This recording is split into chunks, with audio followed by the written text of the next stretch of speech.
Hello बच्चों,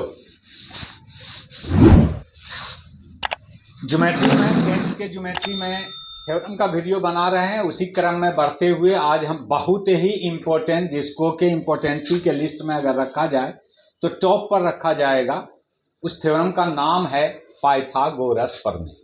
Pythagoras mathematician का नाम था। उसने अपने नाम पर उन्होंने इस थ्योरम को चूंकि बनाया, थ्योरी दिया, स्टेटमेंट दिया और उसका प्रमाण दिया, तो अपने नाम पर थ्योरम का नाम रख दिया। तुम एनसीईआरटी बुक में देखोगे पाइथागोरस का फोटो भी होगा मैथमेटिशियन को। तो अब पाइथागोरस प्रमेय, इसको नीचे क्लास में सिर्फ पाइथागोरिया के नाम से जाना जाता है कि 3 संख्या दिया हुआ है, किसी एक संख्या का वर्ग अन्य 2 संख्या के वर्गों के जोड़ के बराबर हो तो इसी को त्रिक पाइथागोरीय कहा जाता है। अगर ऐसा हो जाता है, 3 नंबर्स हैं तुम्हारे पास, एक संख्या का स्क्वायर करते हैं, उसको अलग रखते हैं और इस दोनों संख्या का स्क्वायर करके जोड़ते हैं, इसके बराबर आ जाता है, तो तीनों संख्या के सेट को त्रिक पाइथागोरीय कहते हैं। तो इसी पर बना हुआ है।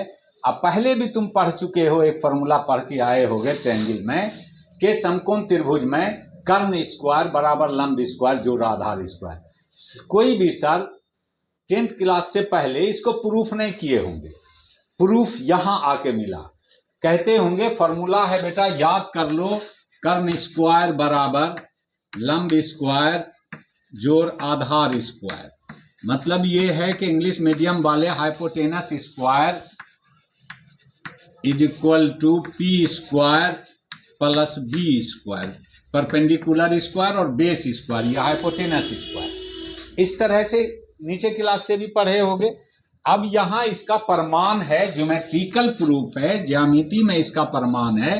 तो देखोगे क्या कहते हैं पाइथागोरस ने, ये बुक में देखोगे तो थ्योरम नंबर है 6.8, थ्योरम नंबर है 6.8 पाइथागोरस प्रमेय। तुम इसको लिखना चाहो तो नाम भी लिख लेना, पाइथागोरस, पाइथागोरस प्रमेय, इस नाम से जाना जाता है, पाइथागोरस प्रमेय थ्योरम। इसको प्रूफ करने के जा रहे हैं बहुत छोटा और आसान तरीका से। इंपोर्टेंसी के दृष्टिकोण से तुमको बता चुके, ये 1 नंबर पर होगा। बहुत बार पूछा गया है। इसको प्रूफ करने के लिए पहले तो ये कहते क्या है उसको सुनो कि त्रिभुज समकोण हो। अब जब समकोण कह दिया तो समकोण त्रिभुज की क्या प्रॉपर्टी है कि उसका एक कोण 90 डिग्री होगा, एक कोण 90 डिग्री होगा। तो समकोण त्रिभुज में जो कोण एक 90 डिग्री है उसके सामने की भुजा को कर्ण कहते हैं। तो ये थ्योरम कहता है, स्टेटमेंट इसका कहता है कि समकोण त्रिभुज में कर्ण का वर्ग, कर्ण का वर्ग स्क्वायर ऑफ हाइपोटेनस अन्य 2 भुजाओं यानी लंब और आधार के वर्ग का जोड़ के बराबर होता है।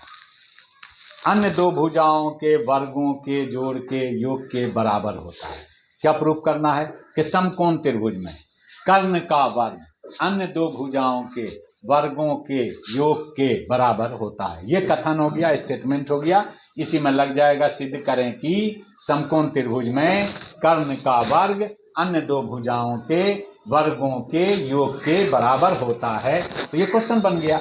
अब हम इसको प्रूफ करने जा रहे हैं। बाबू देखना ध्यान से, बिल्कुल इजी लगेगा, बिल्कुल इजी तरीके से हम प्रूफ करेंगे और तुमको प्रूफ करने का फंडा जो होता है वो भी बता देंगे, कैसे तुम इसको याद रख सकते हो आसानी से। मान लेते हैं त्रिभुज ABC में एंगल B समकोण है, राइट एंगल है। माना कि त्रिभुज ABC में angle B equal to 90 degree. तो हमें सिद्ध करना है कि, तो हमें सिद्ध करना है कि, तो हमें सिद्ध करना है कि, क्या सिद्ध करना है बेटा? Then we have to prove that कर्ण का स्क्वायर में 90 डिग्री है, तो इसके सामने वाली ये भुजा कर्ण हो गई, हाइपोटेनस हो गया। AC कर्ण का स्क्वायर, लंब square means AB square plus आधार स्क्वायर यानी BC स्क्वायर। कर्ण का स्क्वायर अन्य दो भुजा ये दोनों हो गई, इसके वर्ग का जोड़ के बराबर होता है। ये हमको साबित करना है। अब रचना में हम आते हैं, B से BD लंब AC पर डाला, B से BD लंब BD परपेंडिकुलर AC पर डाला, B से BD लंब AC पर डाला। Draw a perpendicular BC on AC। अब हम देख रहे हैं कि इसमें देखो, ध्यान से देखो तो 3 ट्रायंगल है, 1 2 और ये पूरा। हम तुमको प्रूफ करने का प्रोसेस बता दे रहे हैं। समरूप करना है, सिमिलर करना है पूरे ट्रायंगल को एक बार इसके साथ, फिर पूरे ट्रायंगल को दूसरी बार इसके साथ, 2 बार समरूप करना है। पूरे ट्रायंगल को इसके साथ, फिर पूरे ट्रायंगल को इसके साथ समरूप करना है। समरूप जब हो जाता है तो संगत की भुजा का अनुपात बराबर होता है। उसमें फिर एक चीज बताएंगे जिसको याद रखोगे, किस भुजा का अनुपात लेना है। तीनों भुजा का अनुपात लेना नहीं, उसकी जरूरत नहीं, 2 भुजा का अनुपात लेना। तो अब हम सबसे पहले चलेंगे, इतनी बात समझ गए होगे, तब हम आगे बढ़ते हैं। अब हम प्रूफ की ओर जा रहे हैं।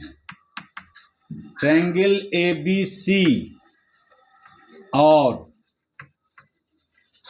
ट्रायंगल ABD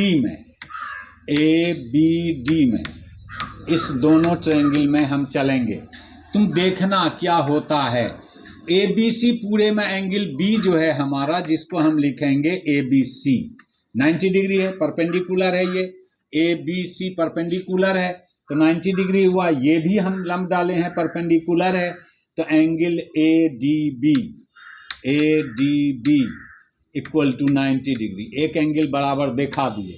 सेकेंड एंगल तुम इसको देखो, ये दोनों ट्रायंगल में कॉमन है, दोनों ट्रायंगल में है। पूरे ट्रायंगल में भी ये एंगल है और इस ट्रायंगल में भी ये एंगल है, तो इसको कॉमन कहते हैं, उभयनिष्ठ कहते हैं। पूरे ट्रायंगल का पहले लिख रहे हैं, BAC लिखेंगे, और उसी एंगल को जब हम इस ट्रायंगल में लिखेंगे तो BAD लिखेंगे। एंगल वही है, लिखने का तरीका सिर्फ ये उभयनिष्ठ है, कॉमन है, तो इसमें लिख देंगे कि उभयनिष्ठ है। अब तीसरा कोण बच जाता है, जो कि शेष कोण के रूप में कहा जाएगा। वो अपने आप बराबर हो जाएगा। 2 ट्रायंगल में अगर 2 कोण बराबर हो गया तो तीसरा कोण अपने आप बराबर होगा। पूरे ट्रायंगल का ये कोण, इसको समझने के लिए मिटाते हैं। पूरे ट्रायंगल का ये कोण और इस ट्रायंगल का ये कोण शेष बच गया था कि नहीं? ये 90 था, ये 90 था, ये उभयनिष्ठ था, कॉमन था दोनों में, तो पूरे ट्रायंगल का ये बच गया और इस ट्रायंगल का ये बच गया। तो शेष कोण करके इसको लिखेंगे, शेष कोण ACB इक्वल टू शेष कोण इसका, इस ट्रायंगल का ABD। तो तुम देख सकते हो कि इस दोनों ट्रायंगल में तीनों कोण बराबर हमने दिखा दिया, तो दोनों ट्रायंगल समरूप हुआ कि नहीं? त्रिभुज ABC समरूप त्रिभुज ABD। जब ये दोनों त्रिभुज समरूप हो गया तो इसके संगत की भुजा का अनुपात बराबर होगा। अनुपात तो तीनों भुजा का बराबर होगा, लेकिन तुमको बता रहे 2 भुजा का अनुपात लेना है, कर्ण बटा कर्ण लेना है, और शेष एंगल के सामने की भुजा का अनुपात लेना। तो बड़े त्रिभुज का कर्ण AC है, इस त्रिभुज में यहां लंब डाले थे तो कर्ण AB है, इक्वल टू, अब देखोगे शेष कोण बड़े त्रिभुज में ये था, इसके सामने की भुजा AB है, देख रहे हो? इसमें शेष कोण ये था, इसके सामने की भुजा AD है। इसको मान लिए 1, या अभी नहीं, इसको एक लाइन और कर लें। AB का square, cross multiplication, AB square equal to AC into AD होगा कि नहीं? इसको इक्वेशन फर्स्ट मानते हैं। अब जिस तरह से हमने पूरे ट्रायंगल को इसके समरूप किया, अब उसी तरह पूरे ट्रायंगल को इसके समरूप करेंगे। ये जो मार्क किए हैं इसको हटा देते हैं ताकि तुमको समझने में दिक्कत नहीं हो। त्रिभुज ABC और त्रिभुज BCD में, और त्रिभुज BCD में, इसमें देखो तीनों एंगल को हम बराबर दिखाने जा रहे हैं। पूरे ट्रायंगल में ABC 90 डिग्री है। इस ट्रायंगल में जब परपेंडिकुलर डाले तो दोनों साइड 90 होता है, तो BDC 90 डिग्री आ गया। उसके बाद एक एंगल इसमें भी उपमेनिस्ट है, कॉमन है, ये एंगल तुम देखो तो कॉमन है, पूरे ट्रायंगल में है ACB। और यही एंगल अगर इस ट्रायंगल में हम लें तो BCD, ठीक है, ये उभयनिष्ठ है। इसके बाद एक एंगल और बचता है जो कि शेष एंगल के नाम से सेम उसी तरह से करने जा रहे हैं।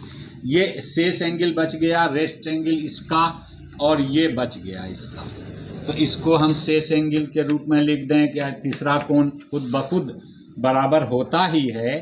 शेष एंगल हो गया इसमें हमारा BAC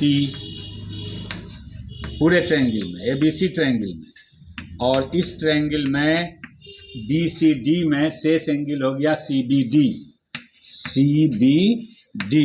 ये शेष एंगल है।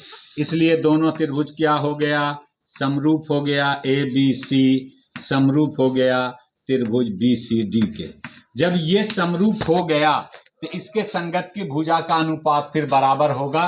इसके संगत की भुजा का अनुपात बराबर होगा तो उसको हम लिखते हैं कि कर्ण बटा कर्ण, पूरे त्रिभुज का कर्ण AC है और इस त्रिभुज का कर्ण, इस त्रिभुज में 90 यहाँ है तो BC है, इज इक्वल टू शेष कोण में बिंदा दिए थे पूरे ट्रायंगल में, ये शेष कोण है, इसके सामने की भुजा BC है, और इस त्रिभुज में शेष कोण ये था, इसके सामने की भुजा CD है।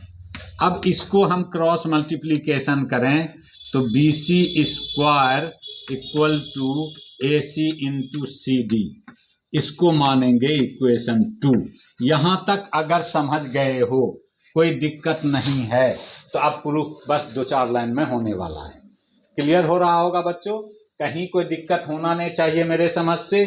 ये पूरा इजी तरीके से हमने क्या किया, इसको इसके समरूप किया और संगत की भुजा का अनुपात बराबर किए, फिर इसको इसके समरूप किए, फिर संगत की भुजा का अनुपात बराबर किए। किस किस भुजा का अनुपात लेना है वो हम बता चुके। अब इक्वेशन फर्स्ट और सेकंड को जोड़ने पर हम पाएंगे, अब फिगर की कोई ज़रूरत नहीं पड़ेगी, हम सिर्फ दोनों को जोड़ेंगे और प्रूव्ड हो जाएगा। फिगर का कुछ समझ में आएगा तो देख लोगे, वीडियो में तो रहेगा ही ना। समीकरण 1 और 2 को जोड़ने पर, 1 और 2 को जोड़ने पर, समीकरण 1 और 2 को जोड़ रहे हैं, देखो AB square plus BC square, AB square plus BC square बराबर, उधर क्या आएगा AC इंटू AD प्लस इधर क्या आ रहा है RHS का AC इंटू CD। ध्यान से देखना, बस प्रूफ की ओर जा रहे हैं। AB square plus BC square, दोनों से AC कॉमन ले लें, बचता है AD प्लस CD, ये बचता है। अब देखोगे यहाँ AB square plus BC square, BC square C छूटा था, ठीक कर दिए, BC स्क्वायर, ये हो गया AC इंटू AD और CD को फिगर में तुमको एक बार दिखलाते हैं। D यहाँ है, A यहाँ है, B यहाँ है, C यहाँ है, ये लंब डाला गया D है। AD और CD को जब हम जोड़ेंगे तो AC बनेगा कि नहीं, जोड़ के देख लो। AD प्लस CD जोड़ रहे हैं हम तो AC बन रहा, तो AD प्लस CD को AC लिख दिए। अब इसको लिखेंगे AB square plus BC square बराबर AC स्क्वायर। यही तो हमें प्रूव करना था, यहाँ वहाँ लिखे थे हम AC स्क्वायर बराबर AB square plus BC square.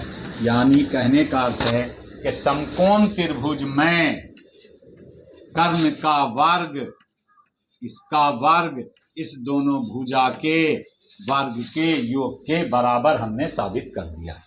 Clear है बच्चों?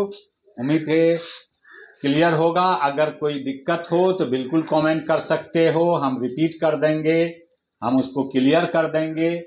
इसलिए बहुत इंपॉर्टेंट है, इसको आज याद कर लेना, बार बार रिपीट करके देख लेना।